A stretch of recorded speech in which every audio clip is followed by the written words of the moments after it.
Bismillah, wassalatu wassalamu ala Rasulillah. Sallallahu Alaihi So, Wasallam. this inshallah will be a series of episodes where we talk about different topics that are beneficial يعني, to the Western audience in general, I think. And not only the Western audience, all people in general. So, what sparked this series was one time, Yunus, we talked, remember, and you mentioned four different topics that you thought are very useful for people to learn about and to understand, especially the youth. So one of them was logic, the other was Yeah, yeah. culture, the Okay. third was, I forgot, there's two more, I forgot them, but do you remember them? I don't remember off the top of my head, but yeah, there's a handful of topics that I find to be extremely beneficial for, let's say, age brackets roughly, 17, 18 to, early 30s, young Western shabab, or even, Muslims in, in Muslim lands, but that have been kind of influenced by modern secular education, modern secular ethics, stuff like this. So we thought we'd do episodes, and in each episode, we briefly talk about uh, each of those topics. So in this episode, which is the first episode, inshallah, we'll talk about logic and the difference between it and reason, and basically, what is logic, yani? We can start with that, I guess. What is the Yeah. logic, and how did it develop, and what role does it play in our modern world, and why is it something very important that we talk about in the first episode when this is a series to the youth? The first topic we're talking about is logic. Why is that, yani? Okay, so let's slow it down. So you have a few questions. What is logic? How has it kind of gained Developed. prominence? How has it developed? And the final question was, there was something else that you asked. So Yes. do me a favor, get maybe a pen and a notepad, and as we're going, write down and generate questions, because there's a few questions that you just mentioned that we should address, but I don't think that they're written in the outline. So I'll start by saying what logic is. Um, Look, people use definitions to define things in slightly different ways, but there's kind of an agreed upon set of what logic is, at least for the purposes of what we'll be presenting. Keep it simple. Logic is a type of mathematical formula of propositions and conclusions. So A plus B equals C. This is Mhm. this is what logic typically refers to. Now, within the field of logic, you have all types of various fallacies, and like, is it valid? Is it sound? Is it invalid? Is it unsound? You have kind of a grading system, but the short answer is logic is a mathematical formula where you plug in preposition A plus preposition B equals conclusion C. Mhm. And how did it develop, or where did it come from? What is its origin, yani? So I don't know that a person could say with confidence how it developed per se. It's typically rooted in kind of the Greek tradition, the early Greek philosophers of Plato and Aristotle. Um, they kind of pioneered this, or at least I would say they pioneered it in like written form and made it accessible throughout the world. Obviously, I assume that there was logic before them, right? But the tradition that most people are sort of tapped into today, the most influential, like input of logic and philosophy in the modern world, are definitely from the Greek tradition, Plato and Aristotle. Mhm. And so this is the series for the youth. Why are we talking about logic? How does this relate to the يعني modern societies and the modern Yeah, world yeah, and yeah. the Muslim youth? يعني how is this relevant? Why is this an important topic? Why are we Okay. talking about logic?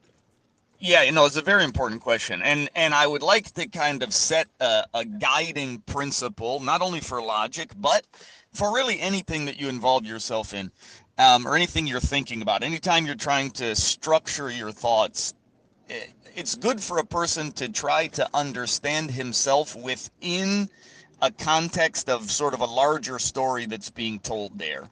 So when you talk about logic and modern logical application and why are we talking about this, it's a history of developments and evolutions that have brought us to this point. They didn't just like pop out of nowhere, and it's important to understand those developmental phases that happen, to get to where we are. So logic, essentially, Greek world, enters into religion. Like religion essentially becomes kind of one of the main vehicles of logic for quite a many years. So being in that, these early logical works are in Greek. Obviously, the early Christian tradition comes to us via Greek and Latin, so the Romans and the Greeks.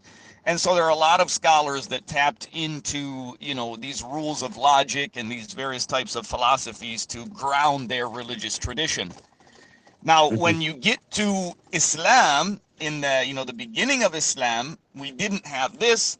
When the early, Islamic conquests began to take place, this is when the Ummah becomes, familiarized with the writings of the Greeks, and those are translated into Arabic. And this is when you see that philosophy and logic also sort of enters the Islamic tradition.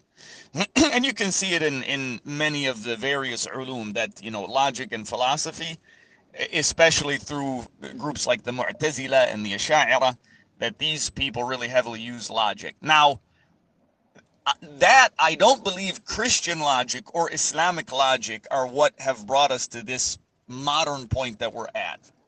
It's actually a process of the Enlightenment period. So basically the Catholic Church, so go back, I don't know, a few hundred years, go back to roughly 1700s, 15, 16, 1700s. There are a lot of developments that are taking place in the Catholic Church in Europe. So a guy named Martin Luther, I believe he was mid 1500s, but a guy named Martin Luther, who was a Catholic priest, essentially has a lot of problems with a lot of the things that the Catholic Church is doing. So the Catholic Church is like, you can buy your dead father's soul out of hell, for example. You go, you give the church some money, the priest says some magic words, is okay, your dad's not in hell. You bought his ticket to heaven. So Martin Luther calls this into question. Martin Luther's like, this does not seem scriptural. It seems to be that the church is really kind of manipulating its position to essentially control people and extort people. Okay. Uh-huh. So he sort of starts a movement that becomes the Protestant Reformation. Now, what's important here is not the differences between Catholics and Protestants. That's largely irrelevant. The important part is the way that this affected European society. It was by far one of the most influential changes in European society. So he was the first person that systematically and formally called into question the authority of the church in society. Okay, so fast forward, that kind of has a trickle effect, and this begins to sort of call this entire notion into question. What is the role of the church in society? Up until that point, the church is everything. The church is the military branch, the church is the economic branch, the church is the penalty legal code branch, the church it's literally the church. There was no separation of church and state. The church is kind of the backbone of Europe. Okay. In roughly 1700s, as this idea sort of develops, basically you have this thing called the French Revolution, where the French they're like, hey, we want a complete overhaul. We want, they basically overthrew the government. And so they had a task, they had a project that they needed to do. What was that project? That project was all of those previous places that the church had controlled. We need a separate mechanism for those fields. We need a different way to explain and express morality. We need a different military policy. We need a different economic policy. We need a different legal policy. Basically, all those things that the church had provided, we need to do that without the church. And so it leads to these philosophers that pop up in that time, and they essentially create everything that we know of: modern politics, modern legal systems, modern ethics systems, modern moral systems, and modern scientific systems is largely a part of this, the age of wisdom, they call it the age of reason, the Enlightenment. Uh-huh. Is it clear so far? Yes, it's clear. So basically, Martin Luther challenged the authority of the church, and this has never been done historically. After that, this challenge spread, and a lot of people adopted it. So then you have a movement that came out, the Enlightenment. This culminated in a revolution. The French people, they overthrew the government, which was associated with the church. So then now, those people that have this idea that basically the church should not have power over us are in power. So they want to create a new system. Am I right? Yeah. Am I following? Yeah. Yeah. And by the way, this is definitely the simplified version. If you go to any one of these fields, you'll find all types of additional material. Like, if you wanted to do a deep dive, you could do a deep dive on any one of these subjects, like the development of, military policies of Europe, etc. So I'm not saying that this is the entire history of Europe. I'm focusing on a very specific part of what happened and why it led to as far as the separation of church and state. So this introduction you're giving is just an introduction for the specific topic we're talking about, which is logic and how it's relevant to the Muslim youth today. And yes. Okay. Yes. So it's a simplified introduction, yani. It's not, very of course, there are simplified. nuances and everything. Yeah. Exactly. Any one of these things that I've just mentioned, you could go on to write, come up with possible rebuttals or more information. Or like if you zone in, for example, you could zone in and say, well, that's not actually true. The French Revolution only overthrew the church in categories A, B, and C, and it took 50 years to get the church out of these other areas. Like, if you get into these small nuances, there for sure, there's a lot of conversations that can be had. But our main focal point is very simple, that the process of attempting to remove religion from the government, that's the focal point. Okay, the way so logic, essentially, they need a new mechanism for reasoning their way through. I won't say new. I won't say logic didn't exist prior. Logic existed prior. However, logic was a tool that was used side by side with religion. Now they essentially said, hey, we're going to use logic and remove the religion. We need to come up with new moral frameworks, ethical frameworks, legal frameworks, etc. And so they did that. Science is one of the biggest, I would say, is probably the biggest way that logic, that's still a carryover from what was happening at that time into today. The application of logic to science. So because the Bible says, for example, the earth was created in 6 days, that Adam and Eve were created by God directly. So these are obviously things that these atheist philosophers, or not, some of them are not necessarily atheists, but they have a different viewpoint on God than the church. And so they need a new mechanism to explain all of these natural phenomenons. They called into question the authority of the church, not only the authority of the church in society, but the authority of the church in interpreting scripture. And so he said, well, who says that the Bible verse that says the earth was created in 6 days, who says that that's, the only interpretation available? Well, the church says that. Well, we've already decided that they've been manipulating and abusing their power. So, we're going to take a deeper look here. We're going to, start to go down this route of creating modern natural scientism. And that's essentially what it leads to. Leads to what we know today to be scientism. Now, when you talk about logic, it's inherently linked with philosophy. So philosophy is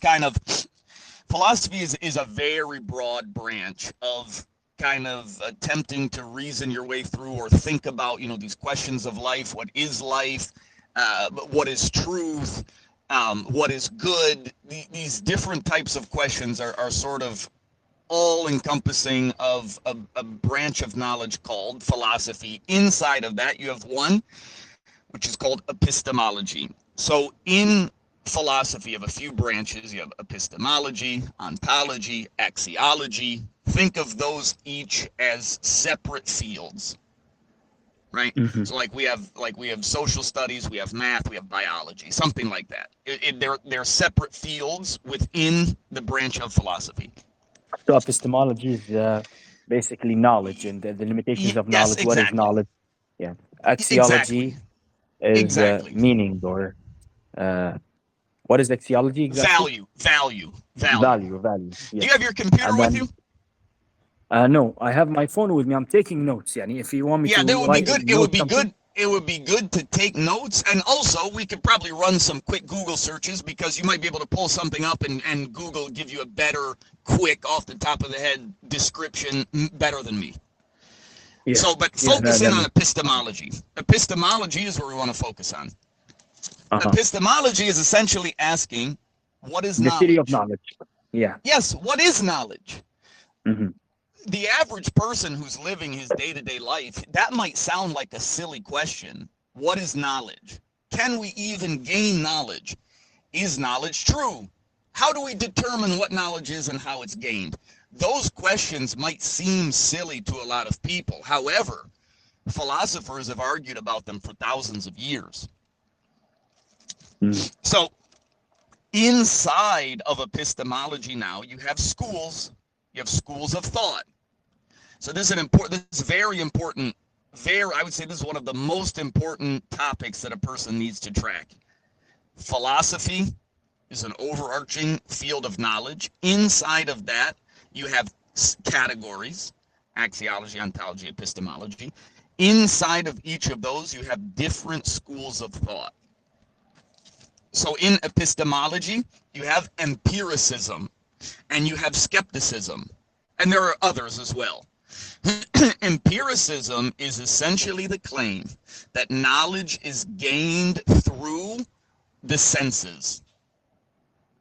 Mm-hmm. So what I see, what I hear, and so you'll hear this is the focal point of modern scientism.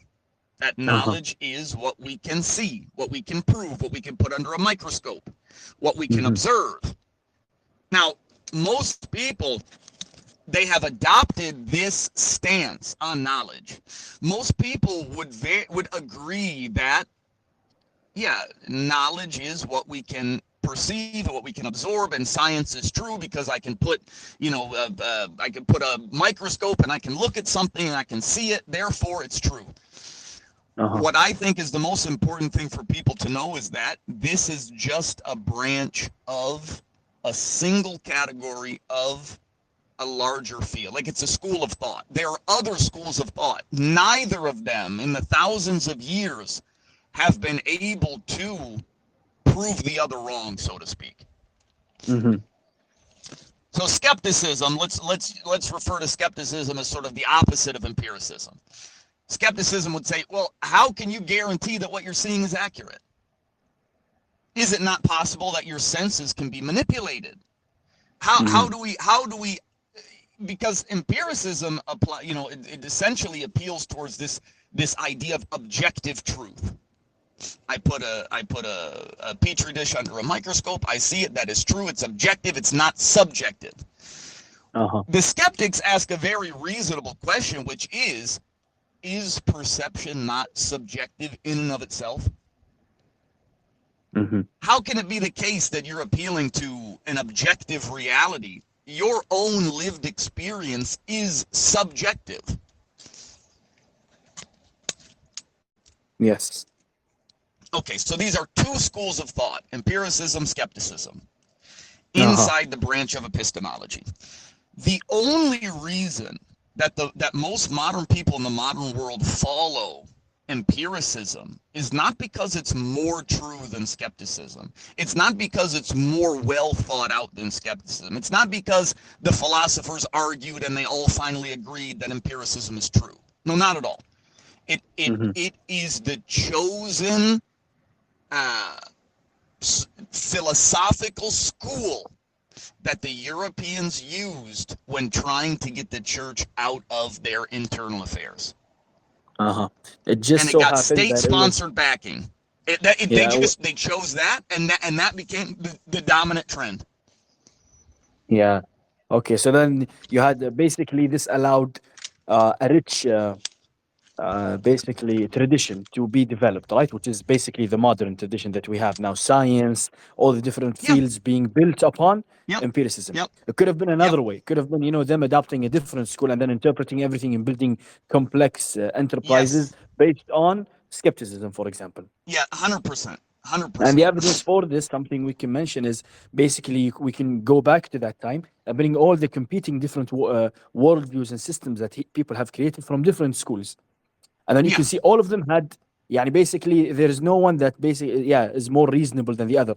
They are all, just different ways of describing, I don't know, reality. Well, yeah, and 100%. They're all just different schools of thought with a different take, with different starting point, with different, different sort of explanation of things.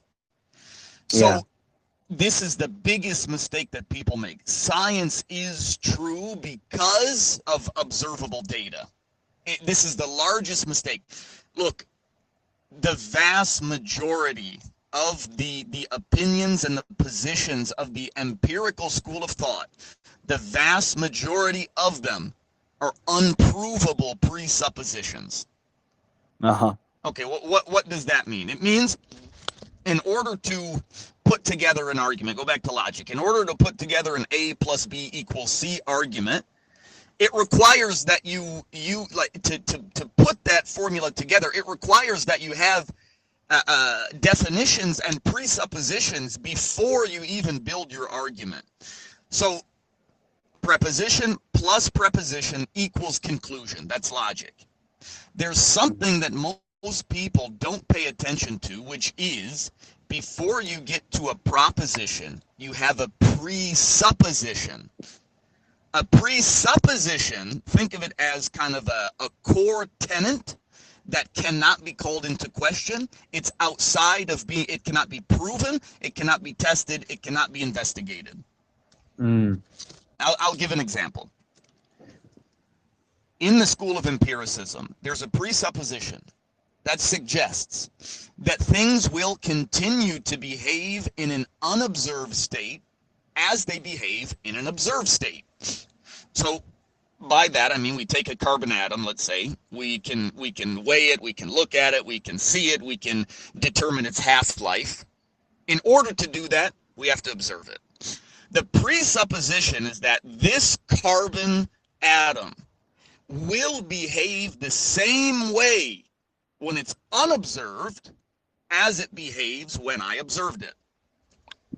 Yes, this belief is unprovable. You cannot prove this. You cannot prove this. It's a presupposition. It's a presupposition. It means that is our starting point. We can't prove it. We won't question it. That's our starting point. And so this is where the majority of real fruitful conversations, this is where they lie, at presuppositions. This is what most people overlook about science and logic and what's been applied in modern scientism. Most people overlook presuppositions. And they just take them to be truth statements, matters of fact that don't even need to be called into question. So I feel I'm going in a different direction. Let me just summarize the first point. That's the reason that logic, philosophy, logic, empiricism ended up becoming the dominant mechanism for evaluating science and ethics and other various things in the Age of Enlightenment, the kind of Renaissance period of Europe. That has obviously carried over into everything in the modern Western world. Modern academics, modern scholarship, modern military and politics and economics, and ethics, morals, things like this. And that's the reason we're talking about it. Yes, basically you gave this intro to show how basically the modern world have adopted empiricism as its core foundation that it builds upon all the different fields, the fields of knowledge that we have today. And this, obviously, this view and this adoption of empiricism as a foundation has been carried on, to the Muslim world by uh, the colonialism, right? And then they because they built the Yeah, yeah, universities, right? The Europeans, when they came to the Arab world and the subcontinent and all the yeah, Muslim exactly. lands, yani, they've built the universities.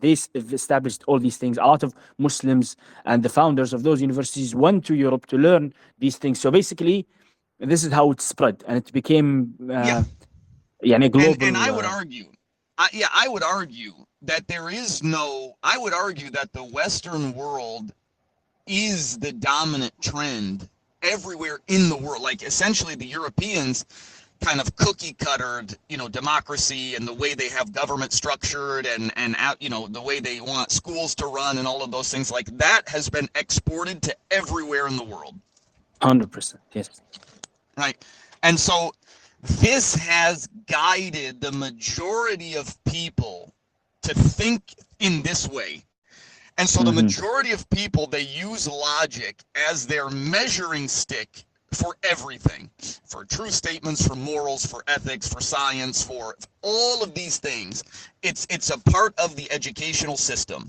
If you go to Hmm. school, they start teaching you this worldview at a young age and reinforcing it all the way until you've finished your university, and it becomes the dominant way that you see the world. Hmm. And so Yes. everyone, no matter what subject they're talking about, he has a continuous, it's almost like he's consistently and continuously attempting to apply the scientific method in his head to everything that he comes across.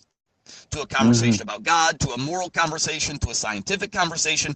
That Yes. idea of developing a hypothesis, testing it, retesting it, making predictions and conclusions, running it through the gambit of logical testing in his mind, he does with everything.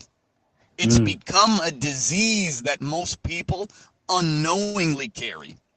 Hmm. And this, subhanAllah, Yunus, has crept into, yeah, as you said, basically the global education system. So even like Oh yeah.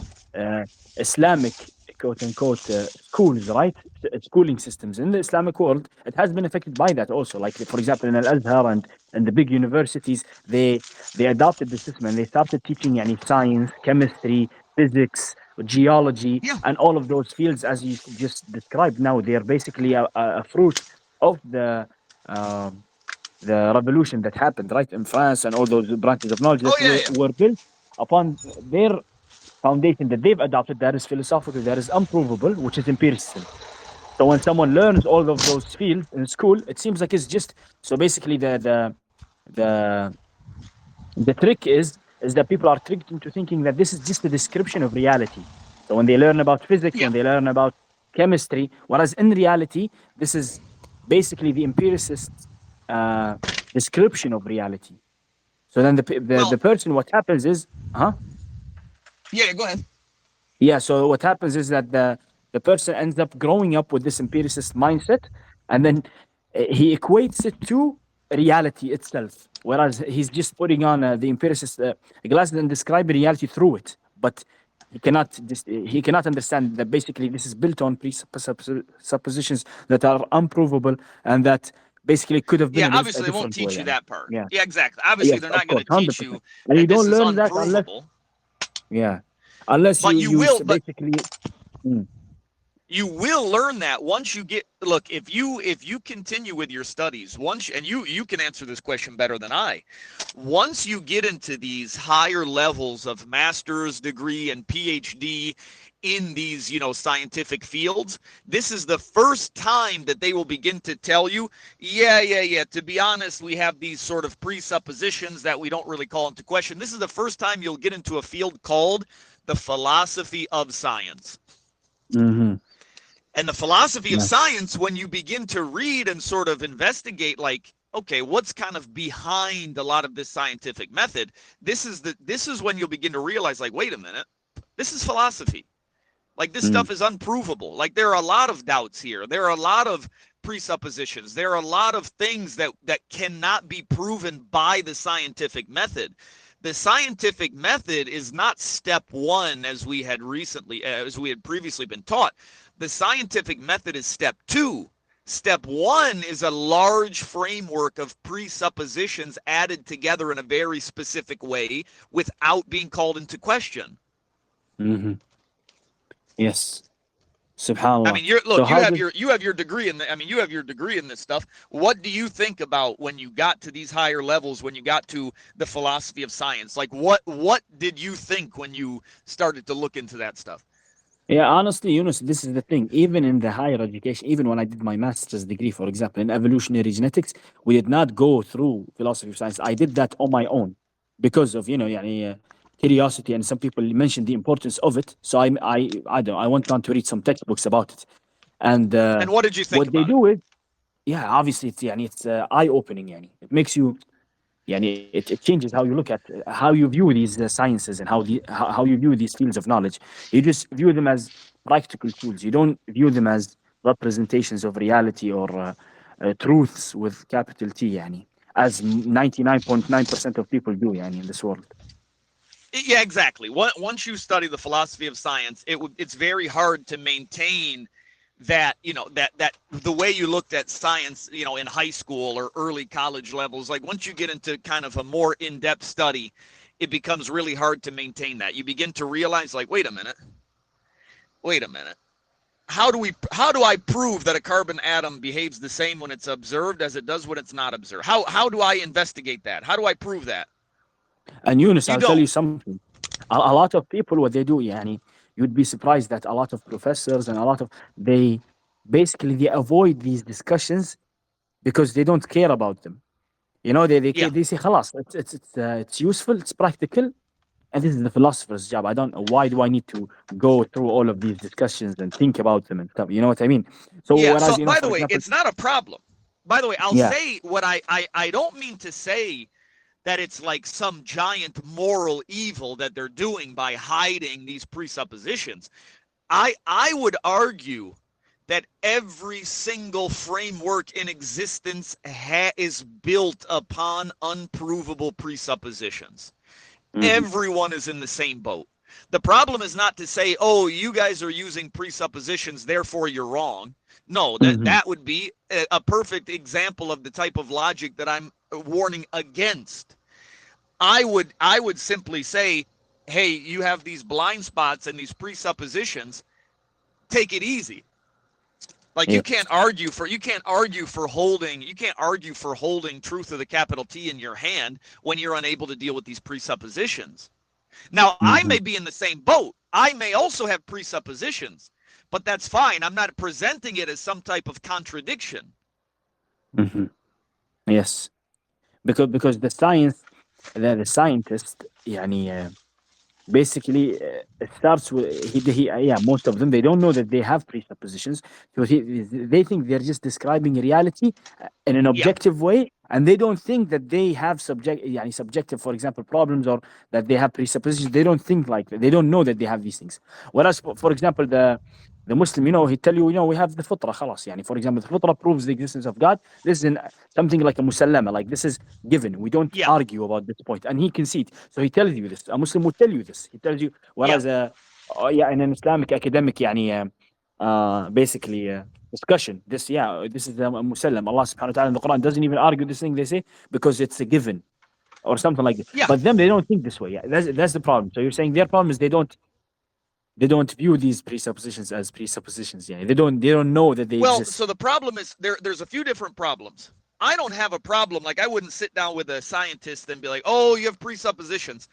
We're simply drawing attention to a specific reality of why has logic evolved into what it has become today, where the majority of people are so obsessed with this that they're unable to interact. Really, a lot of people are unable to interact without this methodology. So Why? that's Yeah, go Yunus. ahead. How does the basically, when I think, are you equating logic to the empiricist uh, worldview that has prevailed from the revolution? Is this Yeah, what so you're yeah, so equating it to?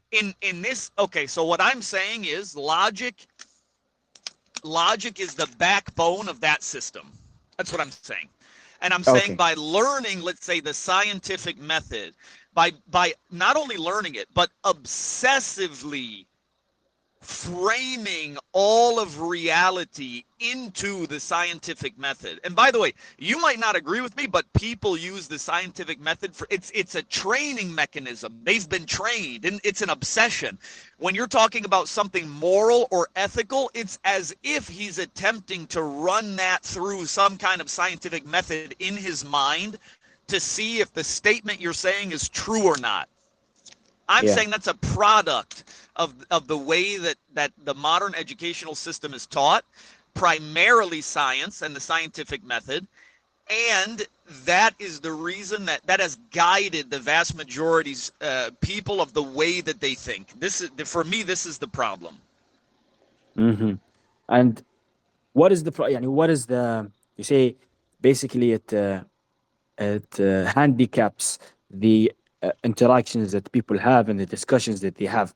So because I think, yeah, we've talked about this before. You mentioned how, like, thinking in the scientific way, it makes you're obsessed with contradictions. You're trying to disprove what you are being told, or Yeah, what you are learning. yeah. Yeah. So is this the main problem, or are there other problems? What are the problems? So And there how are does this? other.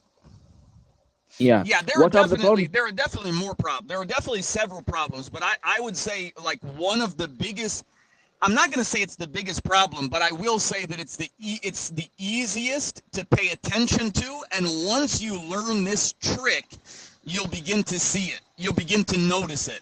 I'm not going to say it's the biggest problem, but it's an easy trick to memorize, and you'll understand the point. And it lies in contradictions.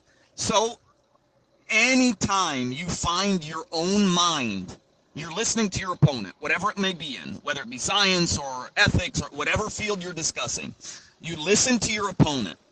If you find your own mind only thinking about double standards and contradictions, this is the disease. Why is it a disease?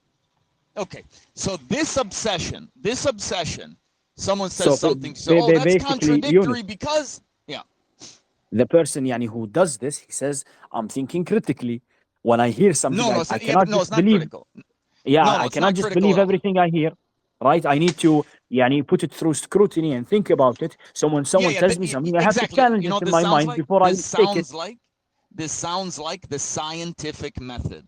Do you see the connection here? Of course, 100%. Yeah, it's Okay. basically hypothesis theory. Try to challenge it. If it holds, it holds. If it doesn't hold, find another Okay. hypothesis. Repeat the process again. Basically, Okay. it is the scientific method, but it's just in your head. Yeah. 100%. It's the scientific method in your head that you will use to apply to everything. Morals, government, whatever it may be, it becomes the default lens by which a person views the world. What is the problem with it?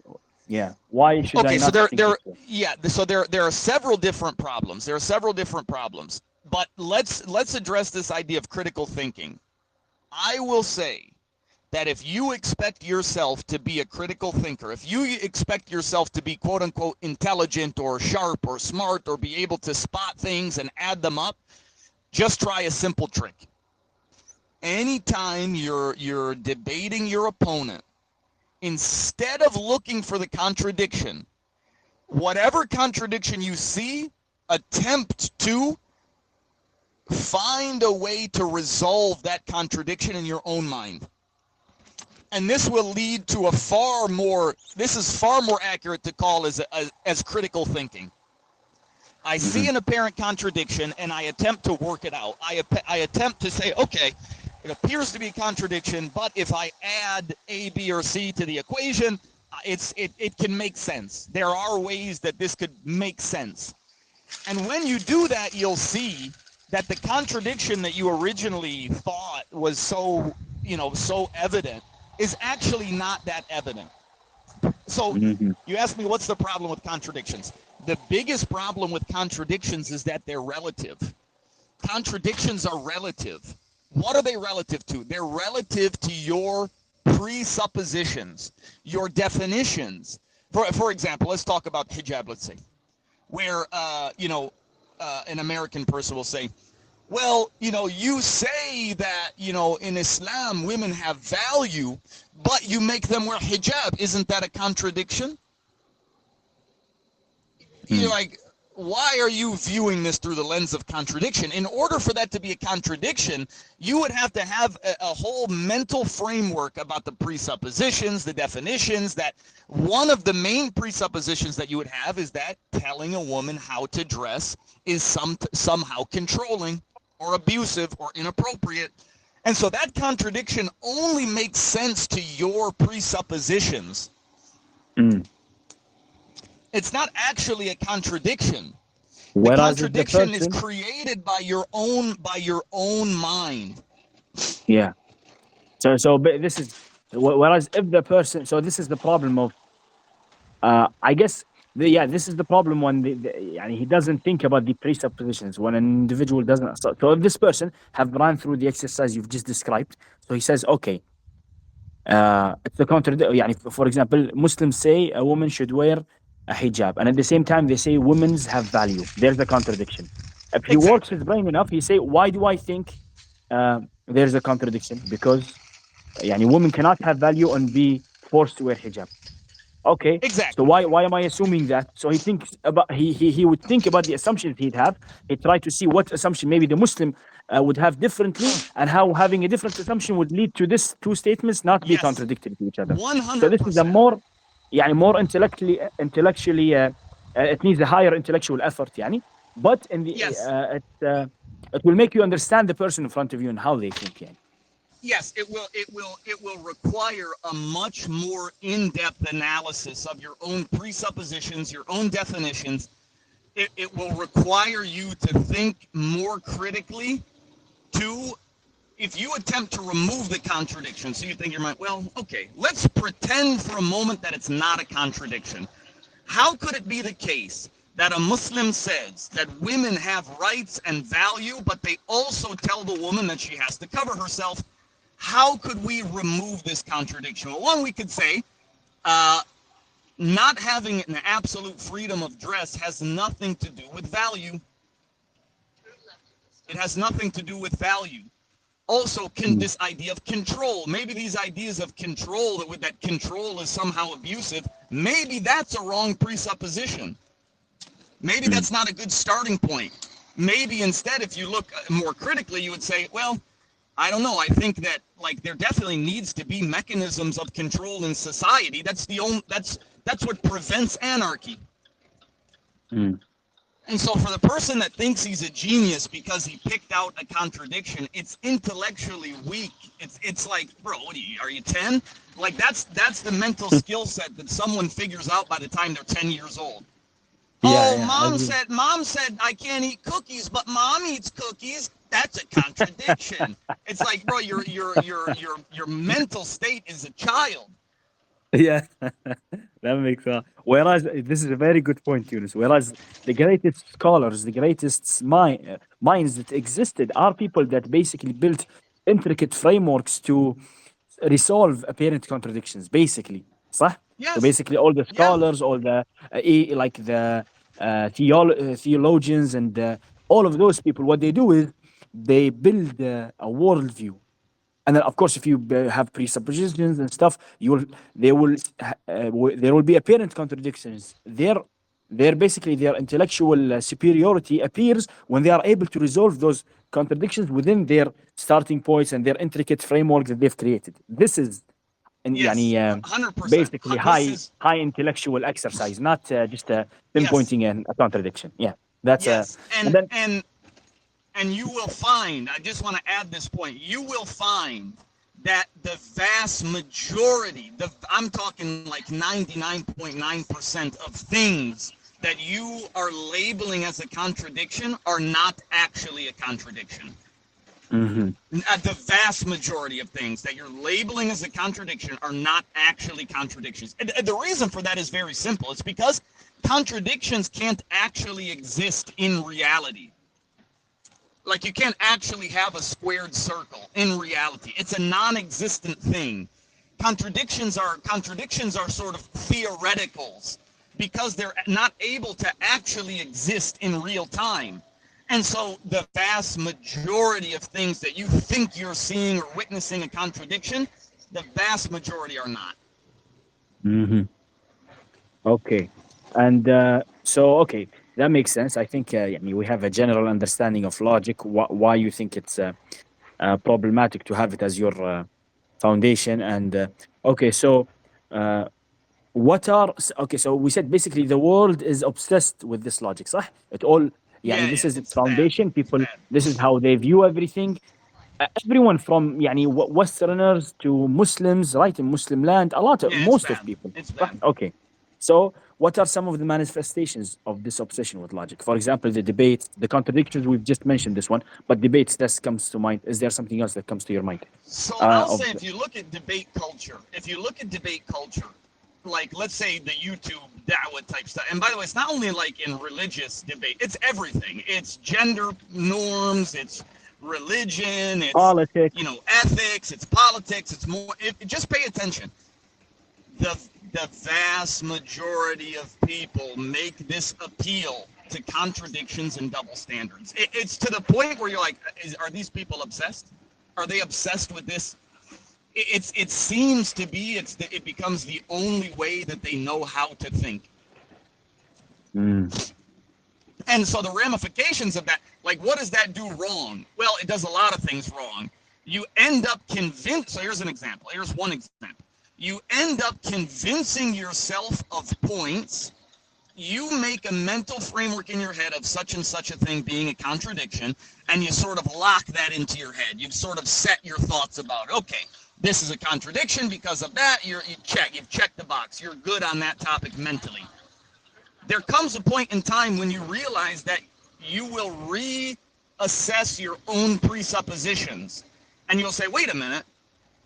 As your knowledge grows, as your standpoint develops, you'll say, wait a minute, this might not be a contradiction. And it leads to a type of shubuhat.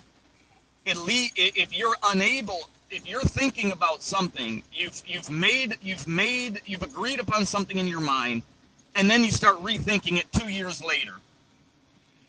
And you realize that you were wrong in something. It creates a problem for you. Second thing, anytime you get a piece of information, if you run it through this mental scientific method, if you're unable to solve that contradiction, it becomes a shubha. Becomes a doubt. So if I see, well, that's true, Islam says good things, but Islam also said there's some violent things there, like that's a contradiction. What do I do with that? Right, you end up getting in this situation where you're constantly in doubt. You're constantly living in doubt because the objective of the scientific method is to disprove a hypothesis. Do you understand? So you're constantly running into, if I can't solve this mental equation in my mind, I'm in doubt. Why? Why do you need to think in this way? Why are you obsessed with this thought process to begin with? It's empiricism and the scientific training that we have in schooling and 12 years of education and all of that. Yeah. Okay. Yeah. So, Yunus, what is the alternative? Someone would hear you, he say, okay, we Muslims, okay, I'm a Muslim young man. I believe Islam is the truth. I believe it came from Allah. It's revelation. How do I prove that to others? Of course, yani, do we need to prove this to others? How can I prove this to others? How can I show that it is the truth? How can I convince others of it? How can I be how can I know it's the truth? Things. How can I commit to it? You know? Okay, so what is the alternative to logic? If you're telling me don't go and show contradictions with others, what should I do then? What do I do? Okay. Do I just tell how then would we talk? How would we call people to Islam? What is it then? What is the alternative to logic? Okay, so there's a few points here. One, I'll introduce something that we'll call the difference between logic and reason. Logic and reason, and the second point, we'll get into this concept of proving it. How do I prove to someone something? Okay, so maybe take those notes. Well, logic versus reason, and the idea of proving something to someone. Okay, so as we've discussed, logic, think of logic as just a mathematical formula. A plus B equals C. And they can be even more complex. A plus B plus C plus D equals X, let's say. They can be more complex. But this complex sort of mathematical framework of prepositions equaling conclusions, if-then statements, this is logic.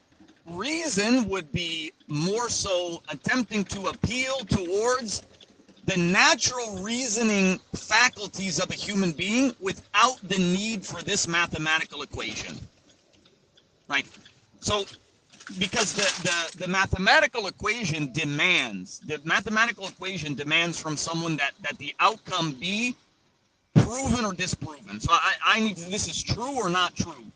Whereas reason can indicate that this thing seems most plausible. So for example, they say, let's go back to the hijab argument. You'll say, okay, if women are free, but you're also controlling women, isn't that a contradiction? And you say, okay, it's a contradiction. What then? What's the outcome of this contradiction? The intended outcome of the logical thinking person is to say, because it's a contradiction, one of these things must be false. Either you don't value women, or they don't have to wear hijab. You see, the logical element demands that you take a decisive endpoint, a decisive stance. Whereas I would reason with someone and I would say, okay, let's talk about hijab. Do you not agree that there should be a dress code in society, for example? Most people, just natural reasoning ability with no logical formula, would agree that, yeah, of course, there has to be a dress code in society. Okay, would you agree that women have more attractive features than men? Like, would you agree that if one of the genders were to be covered, it would make more sense that the women be covered because women are the ones that hold beauty? Now, in that, he could say, yeah, that makes sense. Or he could say, no, I think that most likely he'll attempt to go back to logic and he'll say, no, men are also attractive, therefore it's a contradiction. Like, that's the only way his mind can reason. He'll say, well, you said women are beautiful, but some men are also beautiful, therefore even that's a contradiction. And so when you come to this type of person, you would just say, listen, I'll give you, from a perspective of reason, I will say, it seems evident that women are the ones that are desired objects of this, type of intimate desires. I can't prove that to you, but I think any reasonable person will definitely agree. Like, you look at these studies, for example, of like male and female psychology. Men are visually attracted far more than women. Women are usually attracted by, emotional things and, like feelings, feeling cared for, feeling valued, feeling honored and protected and respected. A woman is far more concerned with that than she is with the attractiveness of her partner. Whereas the male is far more visual. He's attracted to what he sees. You can give me all the logic in your world. I'm suggesting to you that by virtue of reason, this is the case. And if you disagree, no problem. A person needs to make himself feel more comfortable with disagreeing and saying, oh, okay, you think that men and women possess the same, attractiveness standard? Okay. Doesn't seem like it makes sense to me, but if that's that's your view, I'm not going to logically disprove it to you. Do you understand? So appealing to reason, and you'll find that there is a bulk of people that when you appeal to reason, there is a large group of people that can follow you. They can follow it. They can understand that, obviously there's a difference between male attraction and female attraction. There's a difference. And that's it. It's as simple as that. Yeah. No, that makes sense. And then, subhanAllah, Yunus, one of the problems with, and we were talking about this, with logic, is that basically it brings the psychological barriers up to the person you're interacting with in a logical manner, and his psychological, his framework, his brain is not working in a way that he's willing to listen. His He's working in this scientific way. He's trying to find contradictions in what you're saying. This is how his brain is processing what you're saying. Whereas if for you sure. try to take him out from this framework to the reasoning framework where we're just talking, is it reasonable? Does it make sense? Would you agree? You know, don't try to think, you know, oh no, there's yani, try to take him out of it. If someone is willing to take that step, if you're willing to yani, if you go that way, then it's much more likely that you know you're gonna have fruitful discussions and you know you're gonna reach somewhere with your Yeah, yeah. discussions. Yeah, Yeah, yeah, so logic inherently leads to argument.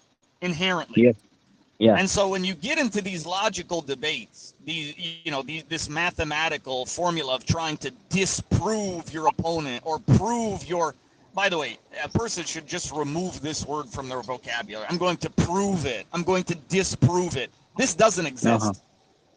This Uh-huh. does not exist. There is no such thing as proving it. What does this even mean? I have no idea. You So can you're give saying reasonable indicators towards a thing, and for the person that's reasonable, they will most likely be able to understand the point that you're saying. However, you can't prove from a logical formula that women are more beautiful than men. You can't prove that.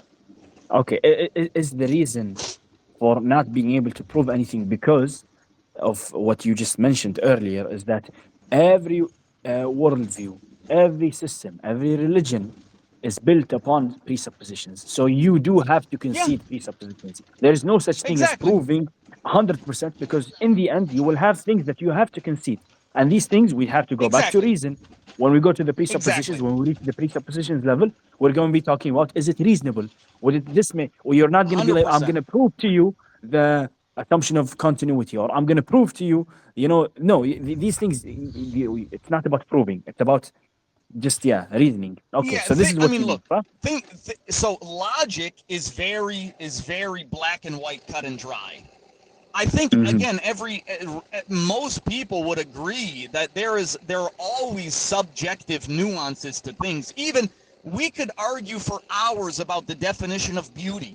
We could argue for hours on top of hours just about the definition of beauty. And we can create all types of logical frameworks and formulas. At the end of the day, there is no such thing as proving it or not. We both Mm-hmm. have slightly different definitions and slightly different presuppositions. That way I can never prove mine to you and you can never prove yours to me. It's a standard that doesn't make any sense. Yeah, yeah, okay. So then how do we show that, yeah, how do we reason people into believing that Islam is the truth and basically Yeah, so accepting Islam, yeah. I'll finish And one point real quick. So logic yeah. yeah, how do we basically believe, why do we believe in Islam and not other things? You know, what makes Yeah. the presuppositions of Islam more worth taking than the presuppositions of other religions or other worldviews? Yeah, so that one's easy. That one's easy. So let me just add one point from something we touched on. So logic automatically leads to argument. Automatically, especially with the way that identity politics are wrapped up in this Western context, is that a person thinks that his opinions are inherently linked to his identity. And so when you're arguing against a person's opinion, they perceive that as a direct attack on their identity itself. And so they need to defend that. And so if you just go back and forth with arguing, you won't really make it anywhere. If you're able to appeal to reason, the person's identity is not at stake. He doesn't need to defend in the same way. He can simply engage you in a reasonable, conversation, a reasonable thought process. Right? So when you say about, like, let's say, how would you invite people to Islam? Okay. Every one of these people, Muslim, Christian, atheist, I'll prove it. This idea of proof. I'm going to prove to you that God exists. This would not be my approach. Because what they mean by prove it, they already mean an unstated appeal to empiricism. They're saying, prove it to me according to what I can see, for example. Okay, I can't prove that. Instead, what I'll say, I can use numerous different, examples. And you've heard them before, I'm sure, where you'd say, well, for example, you see the fine-tuning of the universe. By the way, these examples are well known. These are not like, there are several well known that philosophers of the past have used, and a lot of people today continue to use them. Like the fine tuning of the universe. If we were, an inch closer to the sun, we'd burn to death. If we were an inch further away, we'd freeze to death. The way that the rain cycles work and all of these various things that we see in creation, they seem to indicate towards a creator. Mm-hmm. Right? They seem to indicate towards some type of systematic planning and structure. Now, here's the difference. I won't say that as a logical matter of fact. I will say it as a reasonable suggestion. Mm-hmm. I will tell a person that I believe that there's a creator because of the creation that I see. That's why I believe it. Now these is, but does the fact that, the rain cycle exists, or does that prove this or that? I would say, again, with all due respect, let's not even go down, like, my brain doesn't work in this way. Let us leave this style of thought process. I disagree with this starting point for an argument. And if the atheist chooses to say, with all due respect, that just doesn't seem reasonable to me, I'll say, no problem. Allah yahdi man yasha wa yudillu man yasha. Allah subhanahu wa ta'ala guides who he wills and allows to go astray whom he wills. If this person doesn't see a creator present in the universe, what can I tell him? I think, and then subhanAllah, here, the good approach is to basically tackle down the presuppositions that he has, that he may know, maybe he doesn't know that he has, right? So this is, I guess, the second approch. If he, or obviously that's an approach reason as well. He's not willing to do it, you tell him, Habibi, you're thinking in an objective way, and though everything is provable for you, prove to me the concept of continuity. You cannot. Prove to me X and Y and Z. So there's two so approaches. Basically, you don't have to. You don't have to think in this empiricist way about these presuppositional matters that we're discussing now. So one approach is to call the presuppositions into question. That's true. And that is a valid approach. But what I would still argue for is that a person shouldn't feel you shouldn't feel uncomfortable with the fact that you can't prove it to this person. You shouldn't feel uncomfortable with the fact that this person does not see a creator in the universe. It's almost like if I came to someone and he were sitting on the ground and he were eating sand, let's say, and I said, I was like, hey, that's not, I would recommend that's probably not good for you. And he says, I don't care. It's not edible, Yeah, you tell him, be like, okay, I mean, I don't need to say, did you know that logically sand plus this equals, and therefore, I don't need all that. I'd be like, oh, bro, is this guy sick, or is it like mentally he's not okay? Well, that's it. What am I going to do? Yeah. I'm not going to, I told the guy he doesn't want to listen. I'm comfortable with that. This is one of the biggest points that people lose, is that because they think through the realms of logic, anytime that they're unable to convince someone, they're automatically uncomfortable with that. And it's as if they're trying to convince a part of themselves more so than even the other person. Allah Akbar. Yeah, subhanallah. Subhanallah. As if they have doubts if they cannot convince the other person. Yeah, and exactly. subhanallah, this is, and it's tied to arrogance, Yunus, and kibr, right? So basically, this logical way of thinking, it gives you kibr. It makes you think that, if I use specific formulas and add them up together in the right way, I can convince anyone of Islam. And this is kibr, and this is wrong, because there is Allah subhanahu wa ta'ala, He's the one that guides and He's the one that misguides. It's not you, you're just a cause. People forget this when they think in this logical form. So He's like, look, A plus B equals C. Why can't you see? Why can't you believe it? Yeah, because it's not within your hand. It's in Allah's hands. You just basically show the person, you reason with the person. If he accepts it, it's from Allah. If he doesn't, it's also from the man, maybe from the disease that he has in his heart, and all the dark things that he has. Of course. Allah misguides him. Of course. That makes sense. And again, this is a point. This is a point that so many people overlook. It's as if they don't understand it. You can't. It's not about you proving it to someone. If you could prove it, the entire world would be Muslim. Allahu Akbar. Yeah, exactly. Because it is the truth. Subhanallah. Yeah, it's not exactly. It's not about proving it. It's not about proving it. You can. What da'wah is telling people the message. I will tell you, if you're a woman, I will tell you that you should cover yourself. Yes. If you don't want to accept that, khalas, I told you. I'm telling you, you should cover yourself. And if you're a reasonable person, you will understand the wisdom in it. You will understand the societal protections that it offers. If you're a Yeah. reasonable person. If you're an unreasonable person, it doesn't, you won't get it. You just won't catch it. And Allah subhanahu wa ta'ala makes the person that he wills to catch it, and the person that he wills not to catch it, they will never catch it. Allahu Akbar. Yeah, that's very good. Now SubhanAllah. you Okay, asked. so Now you asked another important point before we forget, Yani. You said like, okay, what makes Islamic, let's say the Islamic presuppositions, what why makes should I those true? accept Islam rather than other things? Yes. Why Islam? Yeah. Why Okay. not other worldviews? Christianity, Hinduism, Buddhism, Yeah. scientism, atheism, whatever. Yeah. So one is that our presuppositions. We do have presuppositions as Muslims. Everyone does. I'm not saying to you that as Muslims we don't have presuppositions. We do. But the main difference is that our presuppositions are directly based upon revelation. So our excuse me, our building blocks for our knowledge base, the building blocks that we use for our knowledge base is based upon revelation. This is automatically a different starting point.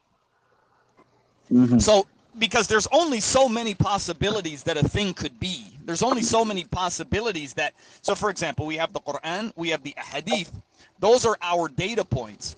And we have the ulama, that the ulama, Allah subhanahu wa ta'ala has directly chosen the scholars to take on the job of the prophets in preserving this knowledge and teaching it to people accurately.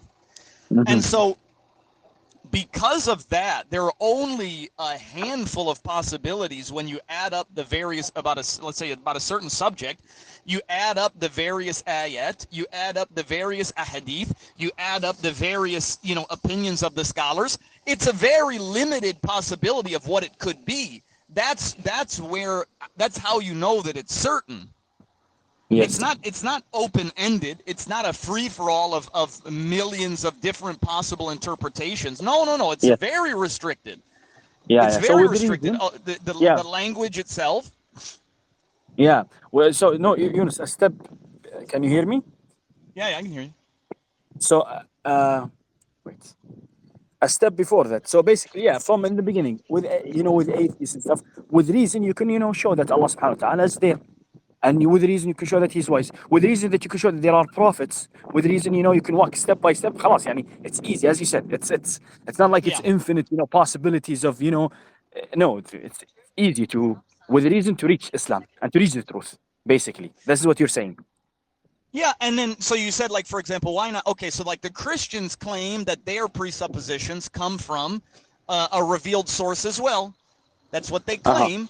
But if you study Christianity and Islam and any other religion, if you study these things from an academic perspective, there's absolutely no doubt that Islam is by far the superior academic mechanism. By far. Yeah. When you look at the Quran and the Bible, there's absolutely no doubt whatsoever which one is more accurate than the other. And you don't need logic. Again, people say, well, are you determining that the Quran is better than the Bible because of logic? I would say no. You don't need logic in this. I would use reason. I'll give you one simple example of this. The Bible was revealed in Hebrew, Latin, Greek, Aramaic. There are a few different languages of the Bible. The Quran was revealed in Arabic. The languages of the Bible are dead languages. The Hebrew language was a dead language for over 1,000 years.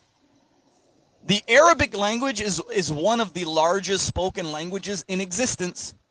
So if I were to ask myself reasonably, okay, if God wanted to communicate with humanity, does it make sense that he would reveal his scripture in a language and then allow that language to become a non-existent language? You can say from the perspective of logic that it's possible. Like if you ask me logically, can God reveal a scripture in a language and then God make that language become lost logically? I would say yes. It seems like if I added it up, A plus B equals C, I'd say yes, it's logically possible. I would say it goes against reason. I would say, look, you're telling me God revealed one scripture in one language, and then that language disappeared. God revealed another scripture in another language. That language is one of the largest spoken languages on the earth today. I would suggest, by virtue of reason, that scripture, that it's more indicative that God indicated that scripture to be the final scripture that carried on throughout all of the generations. Yeah, Jazakallah. That's very clear, Yunus. MashaAllah. So, Yunus, it's time for Maghrib here. The obsession with knowledge and being uncomfortable with the lack of knowledge. Why? Yeah. Yeah, the youth, they have this. Because, Yeah, that's easy. That's an easy answer. Education, the educational system. yes. That's easy. No. I mean, the educational system is pitched to us as like an achievement, an accomplishment, and the lack of it is a. Yeah. Go ahead. Yeah, exactly. There's an obsession with knowledge. Because I think, first of all, there's a presupposition also here is that you can reach a point where you know everything about everything, you know, which is not Yeah, of course. achievable. One. So you should be comfortable with the fact that there will be things that you don't know, you know, no matter what you do. Not only that, I would call into question this objective of Western education. I would say that probably only 10% of people that are actually educated, probably only 10 of them have the actual mental capacity to be educated. Yeah. It's like imagine you picked a bunch of people and you insisted that all of them become Einstein or Newton or Ibn Taymiyyah. Not even let's say the excelling in a field. I'm just saying a field. Like let's say you picked 1 million people, you demanded that all of them be blacksmiths, for example. Yeah. You only have a handful of people that have that actual passion, that have, you know, the to where their eyes are, you know, the right kind of eye to where it's not injured by the fire and their skin is a bit thicker so they're not burned. And what ends up happening is you try to train a bunch of people into this position that aren't suited for it. It's possible, but all you end up doing is just burning their eyes and burning their skin, and it's like you're trying to mold them to meet the criteria to be able to carry this job. Yeah. That's what happens with modern education. I mean, most people are not capable. Most people are not intelligent. Like I know that many people maybe wouldn't like to hear that, but most people are not not suited for it. Like they don't have the actual, you know, mental strength to be an educated person. Yes, and then also, subhanAllah, something with logic, Yunus, is that it makes it seem as if it's comprehensible and doable because the factors are limited. It gives you that's a different answer. Where, you know what I mean? So I can isolate. Yeah, but that's a things. different answer. The answer for that, they whereas in reality, in that you can't. The complexity is infinite, and no one can comprehend it except Allah. And you know, Allah can give knowledge to who He wants, but it's not like, it's an illusion that you are able to isolate everything and understand. You're opening a very interesting connection, and it's definitely intertwined. What you're talking about, this is the case that the academic process presents it in a way as if you can achieve. The reality is that you cannot. The reality is that it's so complex and intricate, you cannot. The reason they present it as if you can is to make an efficient employee out of you. Yes. So this is another element to it that a lot of people are unaware of. These people are not pushing for your education because they believe in education or because you're able to be the next Einstein. They just need you to be the next efficient employee that keeps the wheels turning. They want to know how to push the buttons and, you know, run the machine and, you know, do everything. That's it. It. The only reason they emphasize education is so that you can be the next employee, or the next group of politicians in the country can be the next group of politicians that are, you know, that are comfortable with pushing, you know, a Western agenda. Like the reason they push for education in these third world countries is not to educate them. They want you to have the prerequisites of what it's going to need to bring in Western politics into India, for example, or Somalia, or Kuwait, or whatever it may be. Yeah, yeah. And subhanallah, Yunus. So I guess the advice would be then that to understand this, to understand that a basic understanding that makes you inshallah survive Yawm al-Qiyamah and enter Jannah and not enter Hellfire is sufficient, is enough. It's what you need. You don't need more Yeah, than that. You don't need, look at the Islam. Yes, look at the Islamic perspective. The Islamic perspective does not try to convince every random person that he needs to be an alim of fiqh. You understand? yes. They know, no. This is for a very select, specific group of individuals. Not everybody needs it. Khalas. And even they'll tell you not everybody is fit for it. You need to know how to pray. You need to know how to make wudu. You need to know how to fast Ramadan. Once you have that, khalas, that's it. You're fine. Mhm. If you're Yeah, one yeah. of the few that possess these very, incredible skill sets, yes, we encourage you to go to higher knowledge. But other than that, it's not needed. Yeah, subhanallah. And subhanallah, they understand that it could do more harm than good. You have then, Definitely. like complex ignorance, what is it? Jahl murakkab, where then you have a Naam. lot, basically you have the phenomena of, modern day and YouTube channels. And, as you remember how we were saying, young kids who don't know Yeah. anything, they open up channels and they talk about everything. And, subhanallah, yeah, that makes sense. And Yunus, so what is Yeah. in the end, what is an advice, I guess, to finish this episode, what is an advice you would give to the young I mean, and so listener there's a a young couple Muslim man advices. One, who, for yeah, example, who feels like he wants certainty in Islam, who who perhaps has some doubts because of this logical way of thinking and not being comfortable with accepting that the different worldviews have different assumptions, then they can make intricate, complex arguments. The problems that come yeah. with So logic. there's a few. What would There's would be your advice? there's a few advices. I would say one of the number one advices, like there's a handful, but number one, try this as a mental exercise. Anytime you see a contradiction, I'll give you a simple example. The teacher is in the class with a bunch of 10-year-old students. Teacher says to the students, "Hey guys, no talking in class." Right? The students all erupt in laughter. Oh, what a contradiction. The teacher says no talking in class, but she had to talk in class in order to say that. I found a contradiction. This is the way that most people's minds work. It's so simplistic. Instead of doing that, just pause, take a deep breath, and say, okay, I see what I think is an apparent contradiction. Let me fill in the blanks of this mental argument to attempt to reason my way out of the contradiction. Could it be the case that the teacher is implying a different standard for the teacher as she is applying for the student? Could it be the case that when the teacher uses the word talking, she's referring to idle talk, not related to her teaching talk? Could it be there's two different types of talking that she's referring to here, such as the teacher talking about the subject and children talking about, non-school activities? Could it be like there are solutions for this contradiction? And the solution is there's a different set of rules for the teacher and the student, and there's a different definition for what the teacher means by talking.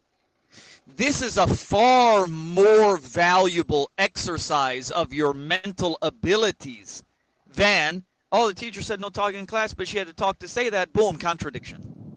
Yeah. SubhanAllah, yeah, that's the view. I remember when you said that to me the first time, I was, I loved it so much, this exercise. So basically, you said, imagine yourself in an exam when they give you fill in the blanks. Try to fill in the blanks in the right way. Make the sentence correct. Try to Make the sentence correct. Make the sentence correct.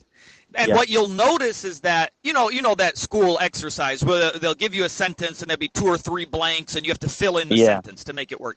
You'll notice that the majority of supposed contradictions are from you filling in those blank slots in a way that creates a contradiction. More so, it's not actually a contradiction itself. It's the way you've chosen to fill in the blanks. Yes. And subhanAllah, okay, so that's one as an exercise. Yeah. Number 2, I would say the second advice, do not argue. Like, don't get into these arguments in this style of proving or not proving.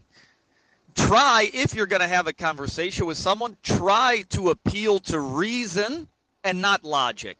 So for this example of the teacher, I would say to the person, don't you think that it's reasonable that a teacher restricts students from speaking while she will also need to speak to teach the material? Don't you see a reasonable explanation here? Yeah. That's it. What were you going to say? Yeah, no, that makes sense. SubhanAllah. It was this one also. I think something, yani, I benefited, yani, from you and from having these conversations and yani, reading some philosophy.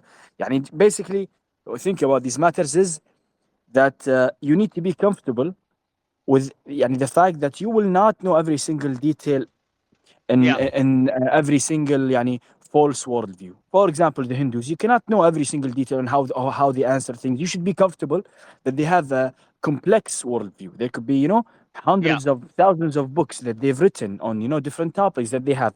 Still, khalas, if you are comfortable, you basically, as you said, khalas, you've reached a level, why Islam, you believe Islam is the truth, with reasonable yani, evidences and like this, khalas, you are comfortable, this is enough. You don't need to go delve into every single detailed argument of every single sect and every single false worldview to find fulfillment and find certainty. That's not the way to achieve certainty. This is very important. It's very important to train yourself to be comfortable with not knowing. It's a very important skill set to train into yourself. You don't need to hold an opinion about every single topic. You don't need to be informed about every single topic. If someone asks you a question, it should be very easy to just say, I don't know, and that not be problematic. What ends up happening due to the modern educational system is that if I don't know the answer to a subject, or if I'm unable to convince myself about a certain argument, and there are some holes in the argument that I can't fill, I become uncertain. I become in doubt. I become uncomfortable. This is a mind frame. This is a mentality. This is not a necessity of your thought process. So learning to just say, yeah, I don't know. And to be honest with you, I don't care to know, really. I mean, khalas, it's not a big deal. Yeah, this is amazing, mashallah. This is very useful. Jazakallah khair. So I guess, here we finish.